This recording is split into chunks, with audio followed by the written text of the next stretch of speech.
Hey folks, welcome back to the channel. This is Jason. It's been a little while, just since last Thursday since I've been on the channel, but I have not put out any new videos this week. Did want to talk about a few things in the news. If you guys recall, back in January, I made a prediction that shouldn't have really surprised anyone that oil prices were probably going to rise fairly precipitously, leading into summertime because of increased demand. And then today we had a surprise oil production cut. Now I say it's a surprise oil production cut, but let's be honest, OPEC Plus's production is pretty much at its max right now and has been for a while. Some of this production cut may be a reflection of a need to perform some planned maintenance going into the future, but it's not all panic here. And we're looking at what oil markets are likely to do in the future. And oil futures right now are actually upside down, meaning that oil futures further out are actually priced lower than they are for the next couple of months. And a lot of this has to do with the fact that traders don't seem to be convinced that prices are going to continue to rise. They think there's going to be a short-term rise and price shock, and then there's going to be a retreat after that. So, well, this article says, while near-term Brent crude futures were up 5.9% up to 84.61 a barrel. Futures expiring in December were up 4.7% to 81.55. The fact that futures are trading at lower levels than today's prices looks bearish on its face. Why buy oil stocks if oil stocks are expected to fall by the end of the year? Companies like ExxonMobil tend to trade based on longer-term oil expectations. So, just wanted to say hello to Shoeless Joe, one of my long-time listeners and watchers. Also wanted to give a shout out to all my Patreon members. I don't have a ton of members on my Patreon, but you guys have been with me forever, and I really appreciate you guys. And I get a lot of my video ideas from you. And I'm actually kind of discussing a new business venture that I'm going into with my Patreon group as well. So BRICS is mostly just China, and that's actually the crux of one of the reasons why it's probably not going to be as successful as a lot of what I'm hearing. I hear a lot of hysteria on that. Back to oil here just for a moment, though. This really means if we are going to see higher than normal oil prices going forward, and I fully expect, and I made this prediction back in January, that by summertime, we'd probably see $100 a barrel oil again, at least temporarily, as we see demand start to spike because of summer travel season and an uptick in global shipping that usually happens during the summertime. And of course, we see the ever-present annual threat of hurricane season affecting refineries in the Gulf region of the United States. That usually signals a rise in gas prices at the pump and a rise in oil prices through about the middle of October. And then we see a seasonal decline generally. And I fully expect that to happen now. It's just that that peak is going to be a little bit higher than it has been, say, 10, 15 years ago. And it's going to be right around $100 a barrel or a little bit over. But the market is already pricing in a fairly significant decline in oil prices by 2023. Let's hope the wisdom of the market is correct in this instance. So I haven't even looked at the stock market today. Points to be 500 up 15. I'm pretty sure that all, at least that I will probably down based on what's going on. And interesting though, Tesla news: shares drop after delivery report raises investor concern that more price cuts are coming. That's mostly based on inventories. They have a lot of vehicles that are sitting around that have been unsold at this point. And even with the price war that's going on, there's a prominent China YouTuber that I did watch the other day. He's not like an economic YouTuber. He used to live in China and then basically got run out of China. But he did a kind of a hit piece on BYD that was pretty interesting, showing a bunch of like vehicle fires. I'm not sure if he realizes that there's like 2.5 million EVs that have been produced by BYD that are on the road at this point. You are going to see some battery fires in that case. So a couple of things I did want to talk about with BRICS. So this is Nikkei Asia, and even though it's not a website that is based in the United States, they are still very Western biased. Western biased in a lot of respects, but it is an article worth reading. I didn't actually put this in the description, but I did put a description to an article that is more academic in nature that I think everyone should read about the BRICS to really understand the challenges that they're going to go through when it comes to de-dollarizing the world economy.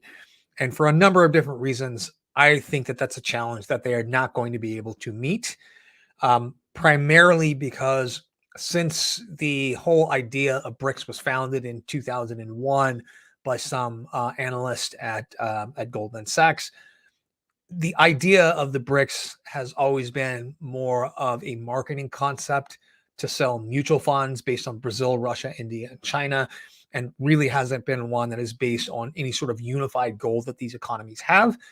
They sort of have one now, but let's realize that all of these economies since 2012 have taken a turn towards authoritarianism. With the only real changes they've made in the whole BRIC concept of this added South Africa at this point, but with Vladimir Putin, Narendra Modi, Xi Jinping, Cyril Ramaphosa, and Jair Bolsonaro. Well, he's out now, but all of those leaders have sort of made transparency less transparent in their countries, have made their institutions less trustable in those countries.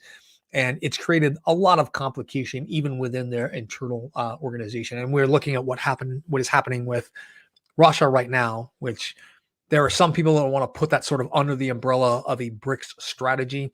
I don't believe that for an instant that is under the umbrella of a BRICS strategy. I think it is a purely desperation move on the part of Russia, and we're going to talk about a couple of reasons why.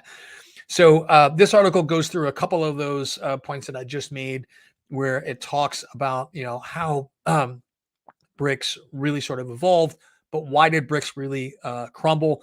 And it really was much more of a marketing theme than anything else. But there's actually a lot of academic study out there right now that talks about why the whole idea of BRIC investing actually failed. But basically it states that you knew the jig was up when BRICS started holding summits dreamt in pageantry and hubris. There were 4 countries with little in common, save the imaginations of some economists thinking that it was a grand idea to add South Africa and the uppercase S. Truth be told, on the whole, a lot can change between now and the path to 2050 that Goldman Sachs analyst first sort of elucidated back in 2001. But basically, all of those countries have recently taken steps back towards authoritarian nation status and towards developing nation status, really because of the declining trust in their economic institutions. So, and it talks about how this idea was really founded on the idea that Brazil, Russia, India, and China were going to dominate growth in the economy by the year 2050, meaning that these would be the fastest growing economies by the year 2050. A lot of this was before some of the ideas that demographic collapse in a couple of these countries was going to be reversible. And at this point right now, I don't think it's going to be reversible. And it's particularly in the case of Russia, I think they're very, very much in trouble when it comes to demographic collapse.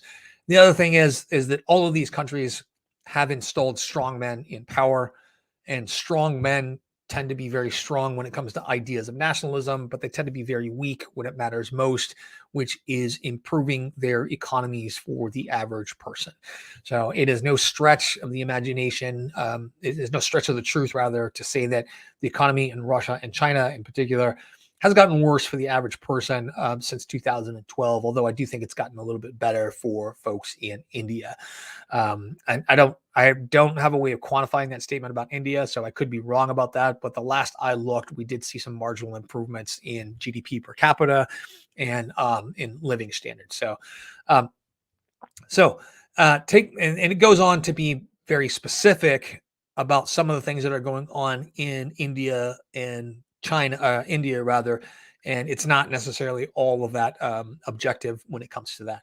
But it does state that, of course, now China is less transparent, less free, for international journalists and less trusted than it was in 2012. And I think that's true of Russia as well. And it's probably not true of China, South Africa. And to some degree, it's true of Brazil, although that may be changing. I don't know. But this right here, and I did include this in the description of this live stream, is that can BRICS de-dollarize the global financial system? This is actually a very long article. It's put out by Cambridge University Press. It can be, if you don't read economic content like I do all day long, every day, you may find part of this to be pretty boring. Even I find some of it very boring, but it really breaks down what the challenges would be to de-dollarizing the economy. And when I'm just going to summarize a couple of points here, one of the biggest points they make in here is that by creating an alternative dollarization, essentially, in the world economy, you by nature have to take yourself out of the SWIFT payment network, and you have to de-dollarize your economy, and it makes it more expensive for you to do business with everyone who is outside of that economic regime. They also make the point in here that dollarization of the U.S. economy didn't happen on purpose. It happened because of trust in U.S. economic institutions, trust in the United States' claims paying ability, and trust in the United States in terms of currency, meaning it's a reserve currency, particularly in times of crisis. And this has been counterintuitive over the last 70 years or so, that every time we have an economic crisis here in the United States, the dollar tends to get stronger. Anytime we have economic crisis abroad, it tends to create a spike in the value of U.S. bonds as more and more people seek to buy those, seeking stability. So this article is really important, and but it does point out that the U.S. dollar supremacy and U.S. global leadership have been increasingly questioned since 2007 and 2008. And the article doesn't say it, but it kind of suggests that the dominance of the U.S. dollar will certainly end at some point, but it's not likely to be a coalition of Brazil, Russia, India, and China that is going to make this end here. And particularly, I think it is because Russia and China are facing economic problems that that some of the rest of the developed world is facing as well. But the developed world is facing this by encouraging immigration. Russia and China aren't doing that sort of thing. And let's talk about what this really means here. And what I'm really talking about is demographic collapse. So this is what's called a population pyramid. And this is a population pyramid of the Russian Federation. And right now, this group from 20 to 40 is gotten a large chunk of it carved out. There's probably 200,000 deaths in that age group at this point, just because of the war in Ukraine. You have life expectancy already fairly low. You have a relatively imbalanced, well, actually an absolutely imbalanced population between males and females. There are far more females in the population than there are males. And you have this top-heavy pyramid. This is supposed to be a pyramid that looks more like an arrowhead. There aren't going to be enough people in this 20 to 24 category going forward in the Russian Federation.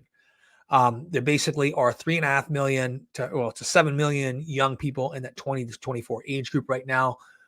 When and it's just basically, it's going to be an export economy that is based on foreign exploitation of their natural resources. They are not going to end up being a manufacturing economy without encouraging mass immigration to provide labor. And how are they going to attract mass immigration to Russia? And I hate to say it just based on the weather, because holy crap, it is cold in Russia. But for a number of different reasons, the lack of freedom there, the hostility towards non-Russian populations there, which you could definitely see that about a lot of countries, but it's particularly acute in Eastern Europe. If you haven't been there as a non-Western appearing Western person, then you wouldn't understand.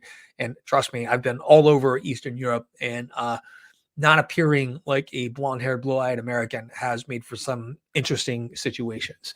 But this is a huge problem in Russia, and there's wild imbalances in this population. If you look at in this age group, right here, particularly in old people. But this is very, very bad. You're looking at right now this 5 to 9 age group. This is basically probably their last spike in population. But in here, they are absolutely hollowed out. The generation behind those that are currently at war is absolutely hollowed out. They've got a demographic problem for generations to come. And it's one that I don't know how you can solve that. I really don't know how you can solve that.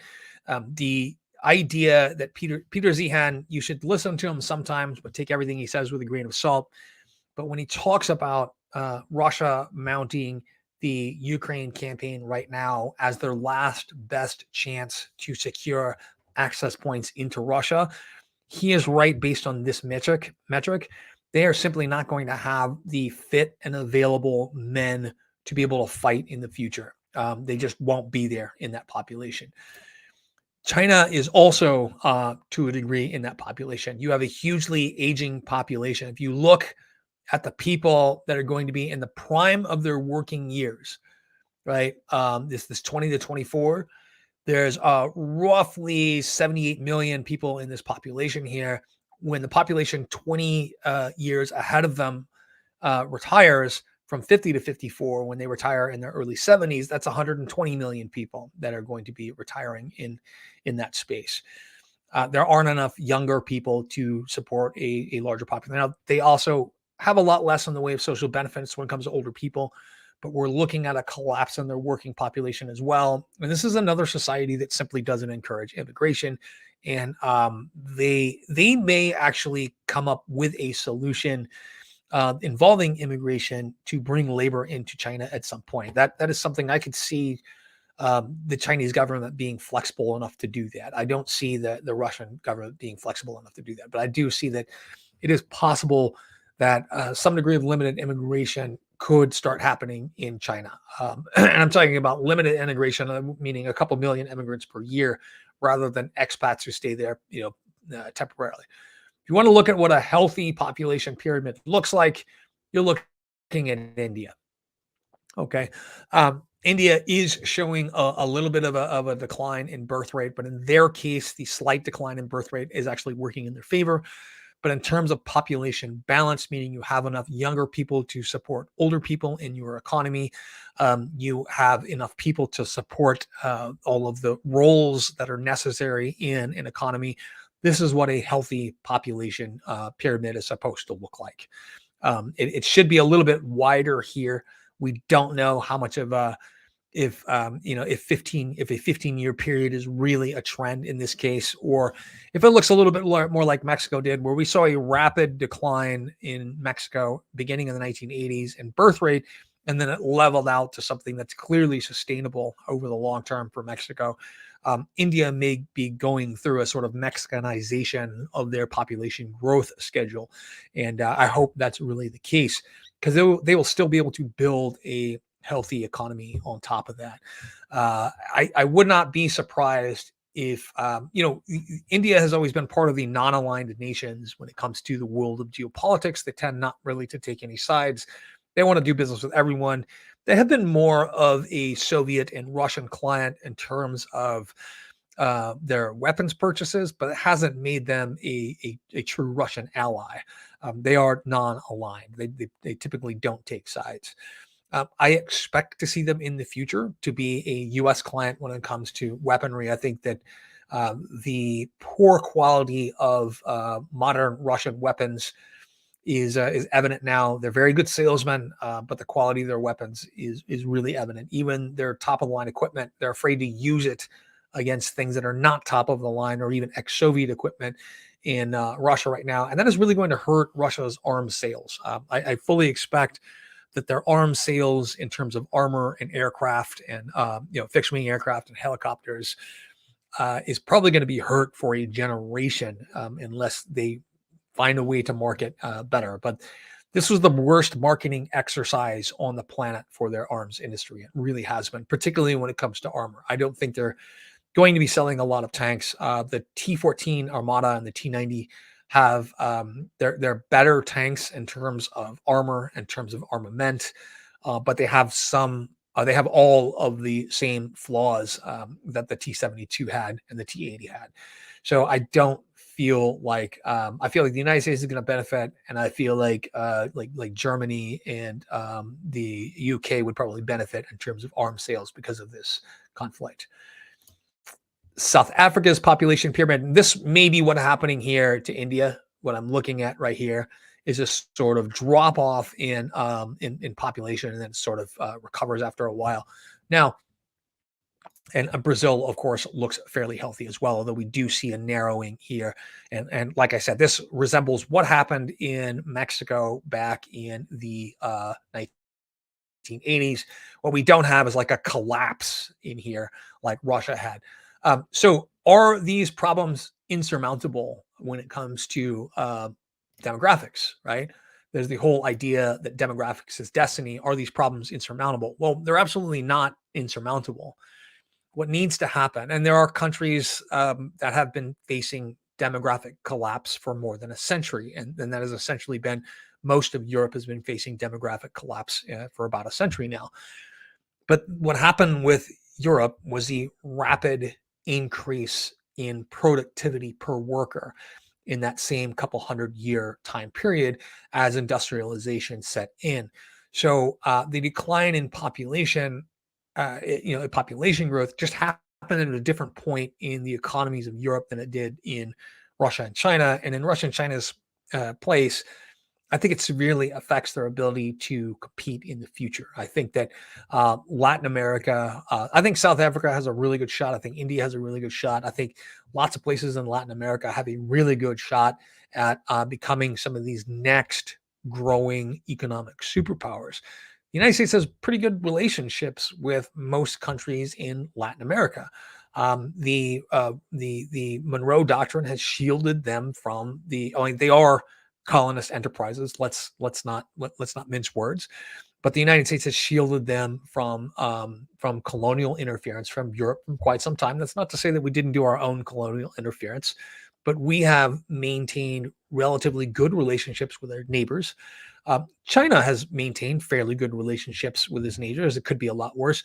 Russia, on the other hand, basically has conflict with almost every border that they touch. You could probably exclude Kazakhstan from this at this point, but I don't think Kazakhstan is going to be in that sort of Russian economic economic sphere for very long. The war in Ukraine has really messed up their ability to trade natural gas cheaply. It's become very expensive for them, and it's affected their economy rather greatly.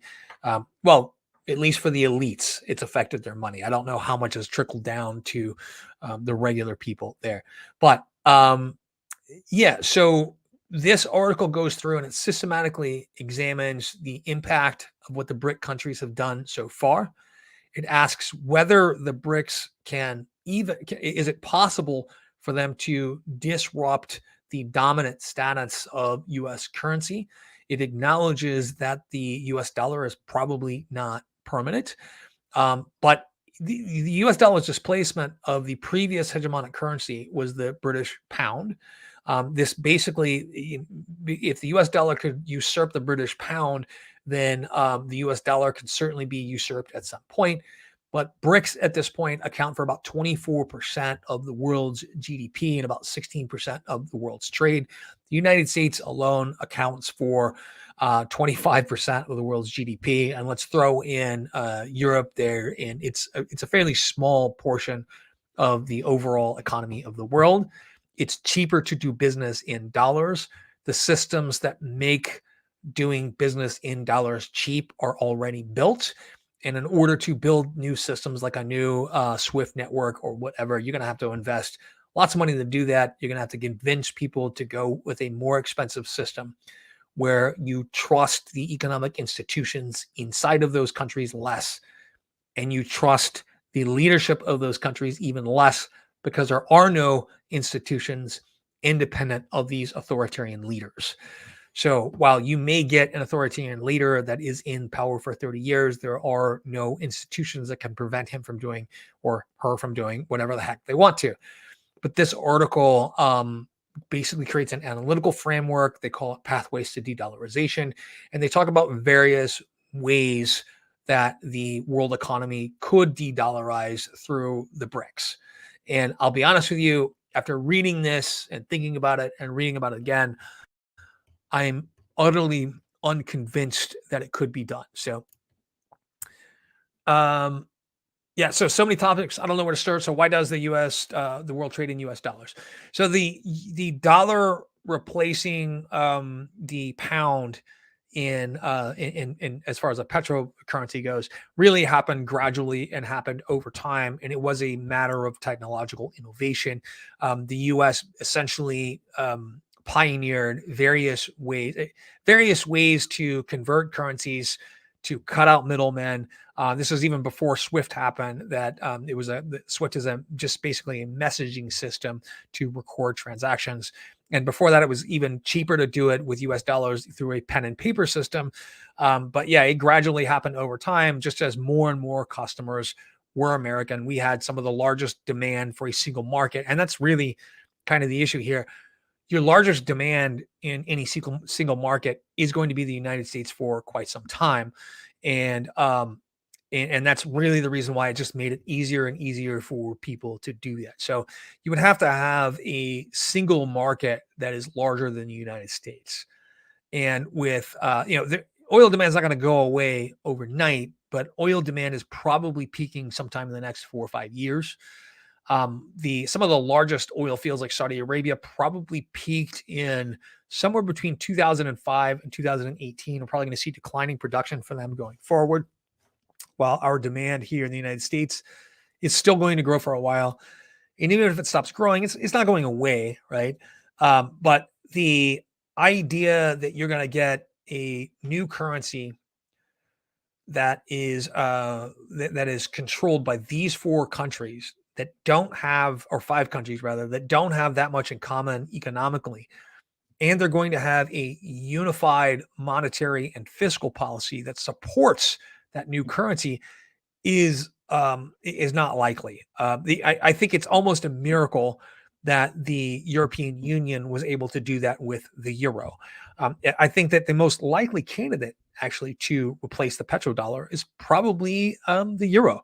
It is not going to be a BRICS currency, and it is it's not going to be any currency that's issued by the BRICS, largely because we can trust the European Central Bank to do what is rational. I'm not saying they're good, but we can trust them to do what is rational.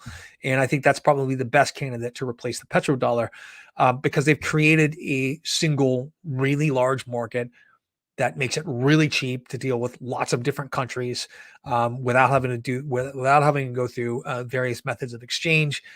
It's a currency that is easily understandable and convertible. You really only need 2 of those.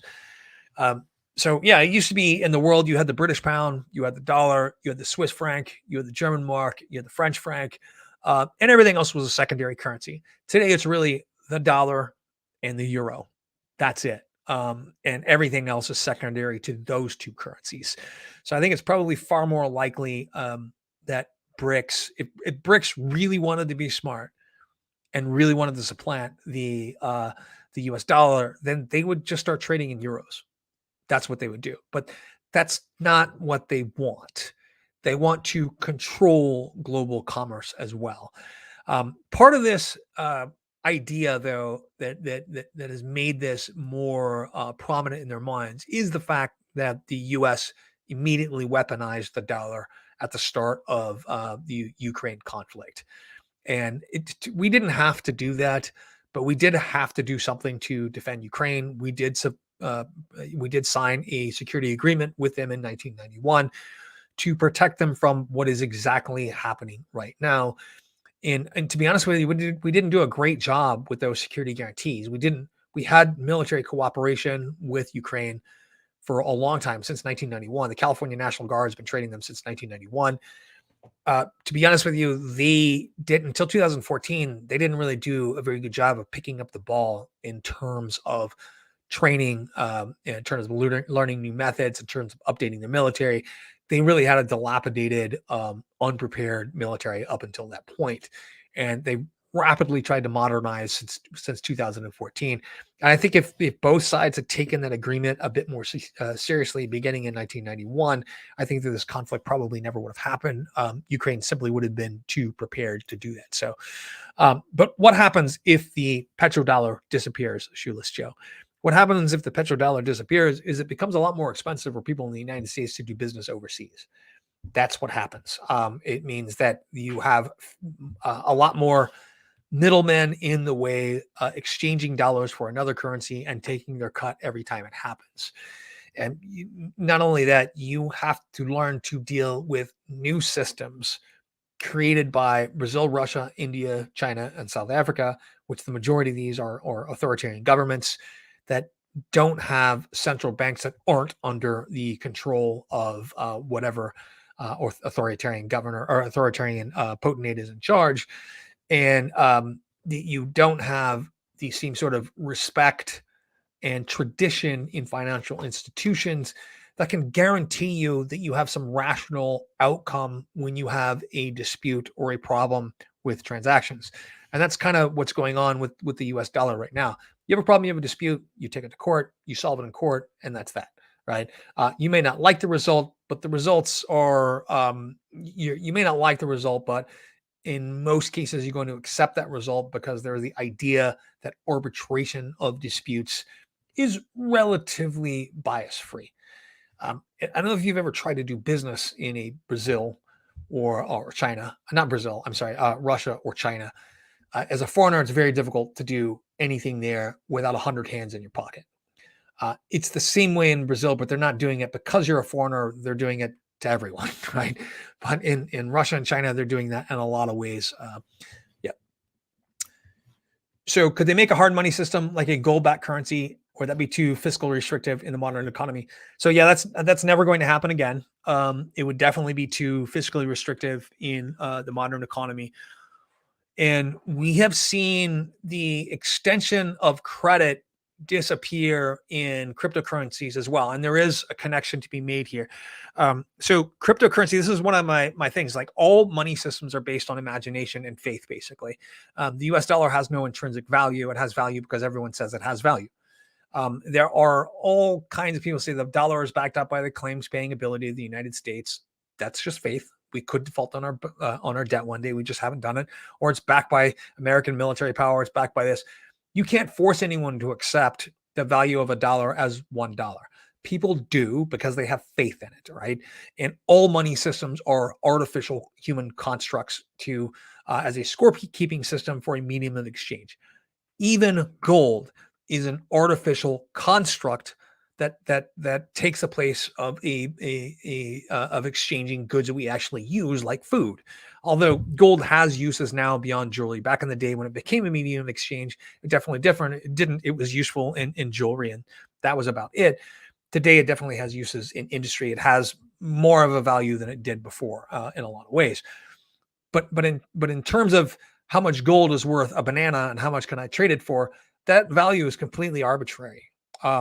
It really is completely arbitrary. And how many dollars are worth one banana is completely arbitrary. All systems are like that. So cryptocurrency came out, and basically the idea was that we understand this is an entirely faith-based system. All currencies are arbitrary. The value assigned to it is whatever someone is willing to pay for it. And because you have a limited supply, an endlessly fractionizable but limited supply of Bitcoin or limited supply of Ethereum, that you're able to base an economic system on that is free of any interference from central banks. So here's the problem with that system. It doesn't create leverage. And it doesn't create basically wealth multipliers on top of that, because at first you couldn't use it to create leverage to borrow money against it at first. And now what we have seen is most of those systems that were developed in the last 5 or 6 years to develop leverage against that, to multiply wealth. You borrow money against your Bitcoin in order to go out and start a new business and create new wealth. It's going to, if you essentially put all of that value back into Bitcoin, it would raise the value of Bitcoin for everyone, and you would just keep fractionalizing it until there's no end. The problem is all of those credit systems are now collapsing. All of the major ones really have to a degree. So we're seeing a collapse in liquidity when it comes to, for two reasons. We've seen basically your weekend Bitcoin traders go away. Like people that got into it just experimenting have kind of gone away. They've lost their money. They're out. Okay. But we're also seeing the collapse in credit tied to Bitcoin and Ethereum. And that's the real problem with cryptocurrency at this point is if you're going to use it to fund new businesses, to fund trade in some sort, in order to assume risk, you have to be able to create leverage. And that system is collapsing at this point. So when you have a hard money system like that, based on gold, which isn't endlessly fractionalizable, you actually have a decline in the availability of credit that's out there. And because it has to be backed by the actual physical currency or something like that. It doesn't have to be gold. It could be a basket of precious metals.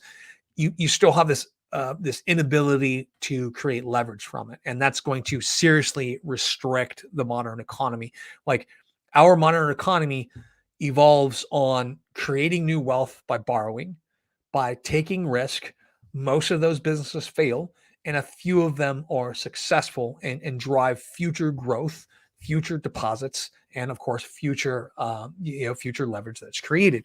And that is sort of the foundation of the modern economy. It's been that way since about the 1600s, okay, where you could actually say it's been around longer, but it's just been formalized since the 1600s with the evolution of Lloyd's of London, which is an insurance market. It's not an insurance company; it's an insurance market. But insurance and leverage for things like trade goes back further than that. It just was immature. Like shipping insurance actually goes back at least to ancient Greek times, like 300 BC in that time period, at least to that time period, maybe to about 480 BC. We're not really sure. But the idea of creating leverage didn't really exist until about creating leverage in the way we think of it today with a fractional reserve system didn't really happen until roughly about 1600. And it actually evolved concurrently with the rise of the insurance industry, meaning you had a way to take risk and you had a way to defray risk. Meaning, if I went out and I borrowed $20 million to ship a bunch of products from one place to another, if I borrowed that amount of money, I would insure that cargo, right? Because back in the day, like one of the biggest ways to lose money is your ship sank in a storm. So if I borrowed $20 million in ancient Greek currency, and I wanted to go out and buy insurance, the first thing I do for insurance is I'd actually split up whatever I was shipping onto like 10 different ships. So even if I lost it, I would maybe lose 1 out of 10 ships. The other thing I would do is to actually buy insurance on those, and I would buy insurance from 10 different companies in order to do that, which makes this more expensive. But then again, if one of those ships sank, I still have only a 1 in 10 chance that particular insurance company would fail and wouldn't be able to cover my bet anyway, right? So there were multiple layers of insurance that people did that. So no one got to that point where you were creating the mechanisms with cryptocurrency to create that leverage and create that insurance when you're taking risks, right? The beginnings of it started, but it just got crushed in the last couple of years.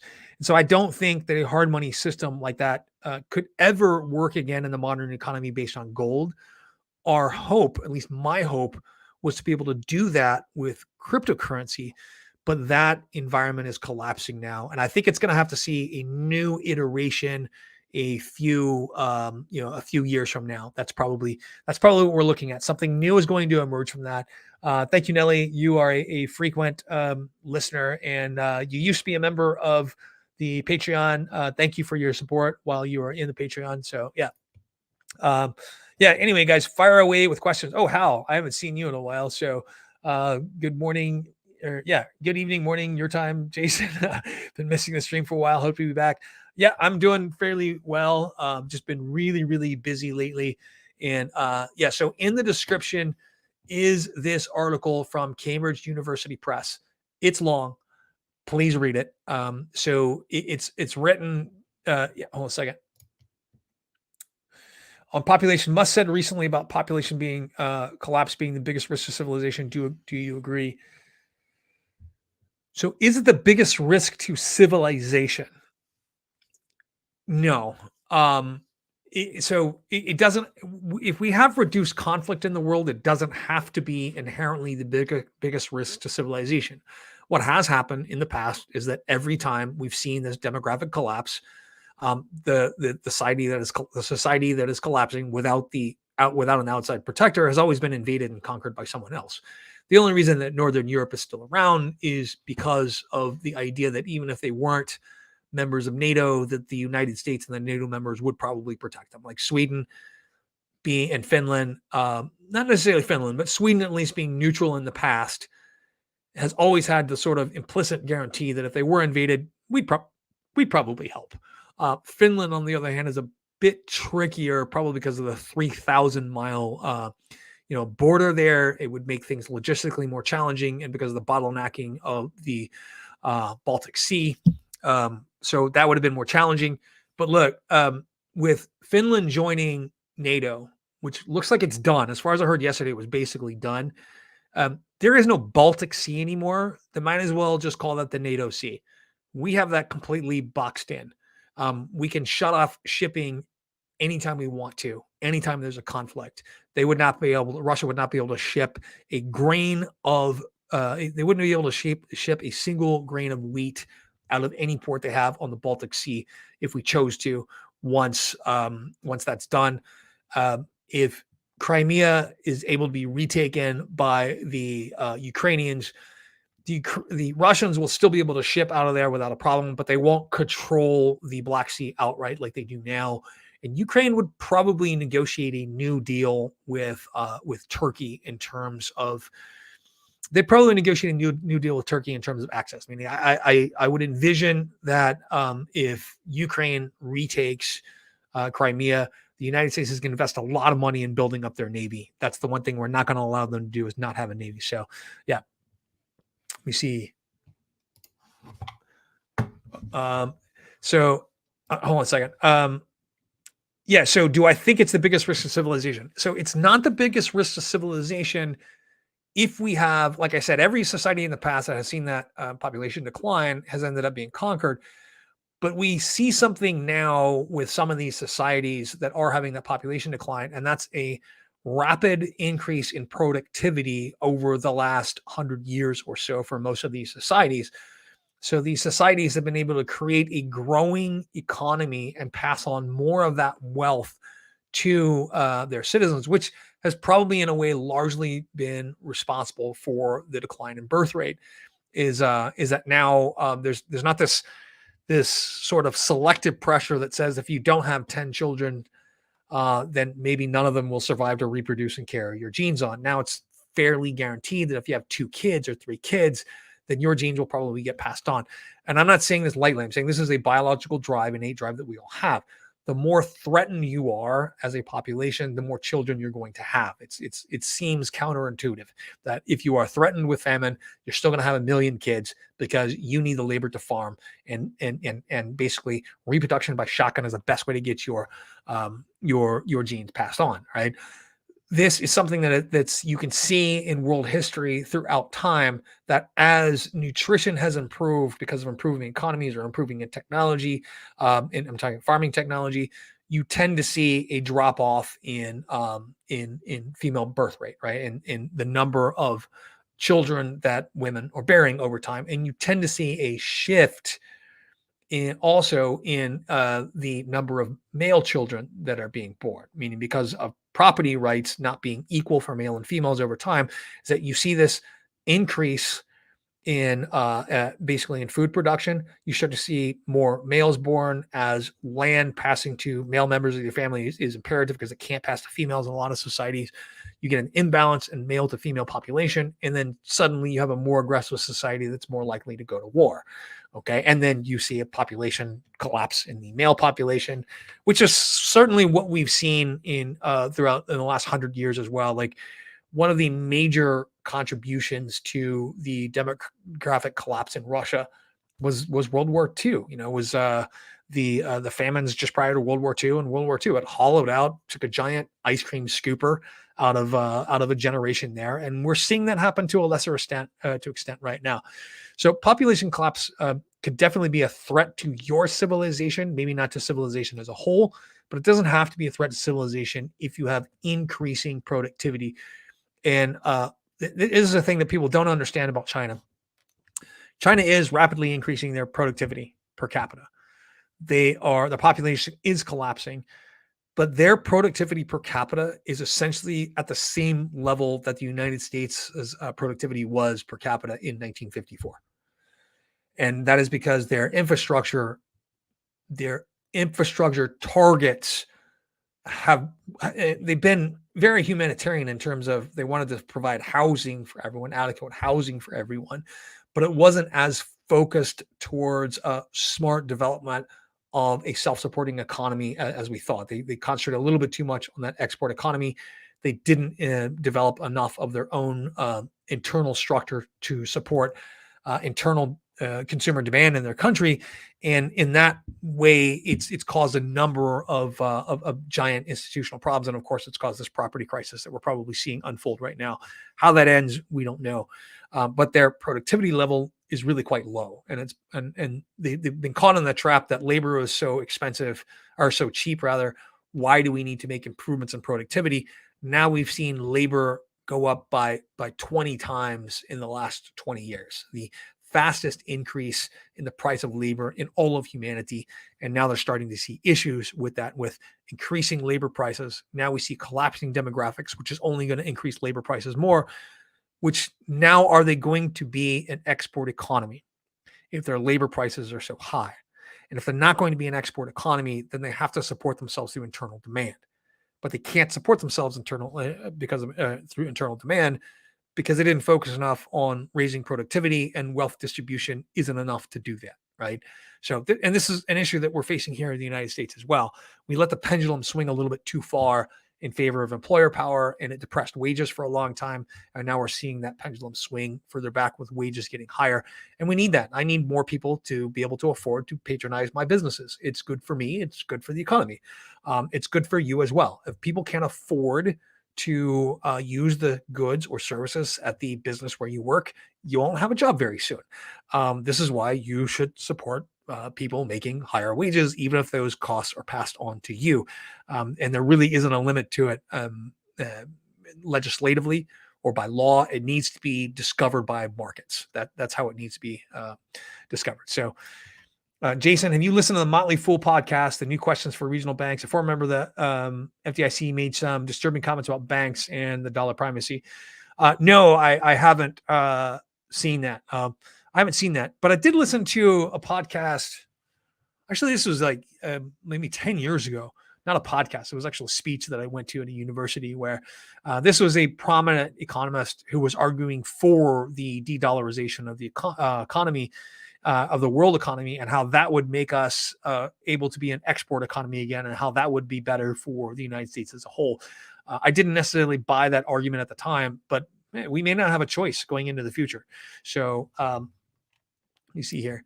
So in a nutshell, the US dollar will remain the reference for the foreseeable future. For the foreseeable future, just because of institutional inertia, meaning that even if we did everything wrong to piss off everybody in the world, it would still be a generation or more before we see the US dollar replaced. Now, and it took about a generation for that to happen with the British Empire, but it took the British Empire collapsing for that to happen and for all of their colonies to hate them.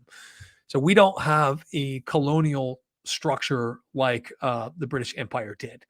And we definitely have.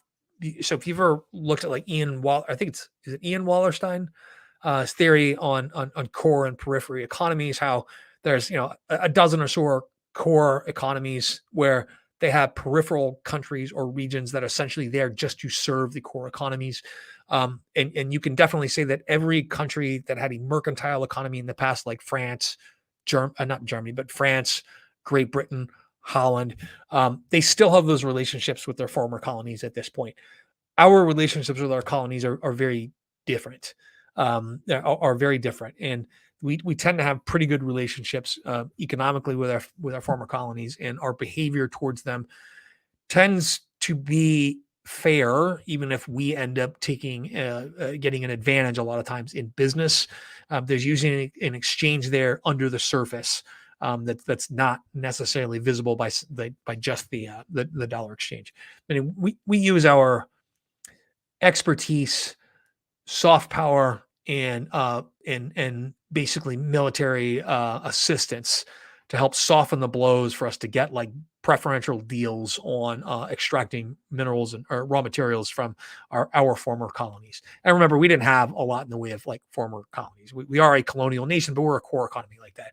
So we basically don't have as many people to piss off. Like we do business with Colombia on basically on in a fair exchange at this point. Now that the drug wars that we aided them in are basically over, and their socialist militias, other than the ELN, the socialist militias or communist militias have basically failed there. But we do business with Bolivia and Peru. Despite the anti-American rhetoric there, it's business as normal with them, and we have fairly good relationships. And we even have good relationships at the professional level with China, like the negotiations going on economically. They're slow, they take time, but they're professional. So, it's going to take a long time for the dollar to be replaced. It's not to say that it won't be replaced. It probably will one day. I think the most likely candidate, though, is actually the euro, and it's not anything new that the BRICS countries are going to come up with. Bottom line is, man, I just don't think the BRIC countries, other than hatred of the United States, they don't have much in common. And China's hatred of the United States professionally is a lot more lukewarm than it is in their media that is produced to create a certain reaction with their population. India is mostly non-aligned. In terms of policy, they've been relatively fair to the United States and unwilling to bend to a lot of ideas that they shouldn't have to bend to. If they don't want to sanction Russia, they are a sovereign nation and they don't have to sanction Russia. In fact, they're getting a hell of a deal by not sanctioning Russia. They're getting oil at a discount price. So is China right now. It weakens our position globally, of course, but we never should have expected India to go along with this anyway. They have a long history of being not aligned. Brazil's distrust of the United States is rather lukewarm as well. Like I said, we have relatively friendly, despite the media, what you see in the media professionally, we have relatively friendly relations with Brazil, India, China, and South Africa. Russia is the only one that's been a challenge at all times, and China has done a very good job at protecting their own interests. So anyway, let's read through the article. They can say more about it than I can, and it's just really, really good. There are some criticisms that I could make about it, but I'm not going to do it on a live stream where I'm not prepared. So, anyway, if you guys have any questions, go ahead and let them fly. I got about 8 minutes left. So, So let me see here. Man, there was something else that I wanted to cover today that I forgot about. So I just saw that. And to be honest with you, I'm a little disappointed. Not because it's not a great long-term thing. I was just hoping for some short-term good news. An acquisition always costs something. And I know that they were planning to be gap profitable by Q4. This may affect their ability to be gap profitable by Q4. Now, I made the prediction on this channel that they were actually going to be gap profitable by Q3 based on what I was seeing in trends, numbers, and the sort of unpublished cost savings that they have going on right now. I was saying they're going to be profitable by Q3. Now I think that even Q4, depending on how they finance the deal, I don't know how they finance it because I haven't read the article on it. I just know it's a mortgage company.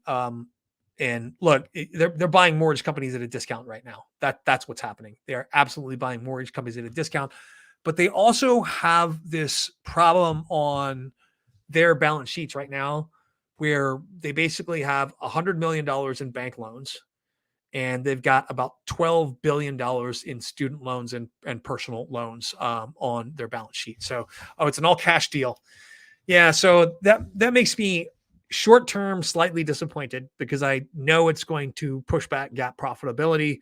and there's going to be costs associated with that. So when I say I'm disappointed, man, I'm kind of crushed, to be honest with you. So I want to reserve more judgment and comment to that because I haven't analyzed it. But if it's an all cash deal, yeah, I'm kind of disappointed because it's definitely, I don't know what they paid for it. I don't know how big Wyndham Capital is, but I do know they do face a little bit of a problem on their balance sheet right now. They need to, if they're a real bank, which they are now, and they're going to be forced to keep some of their loans on the balance sheet. So what's going on right now with banks and long-term debt may actually work in their favor too, because we have seen a little uptick in the market when it comes to asset-backed securities, which is how SoFi gets rid of things that are on their balance sheet. They sell them off at basically at present day valuations based on the future value of the maturing loans inside, and they're able to recycle that money and make more loans and that sort of thing.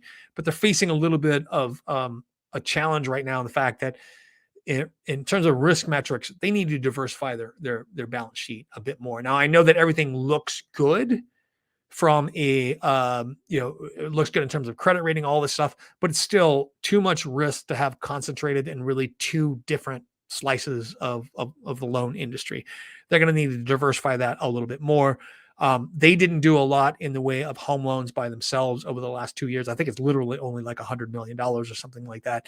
And acquiring a company that has that ability, that has a book of their own business, that gets referrals, that sort of thing, that may be something they need to, they're basically buying diversification at this point.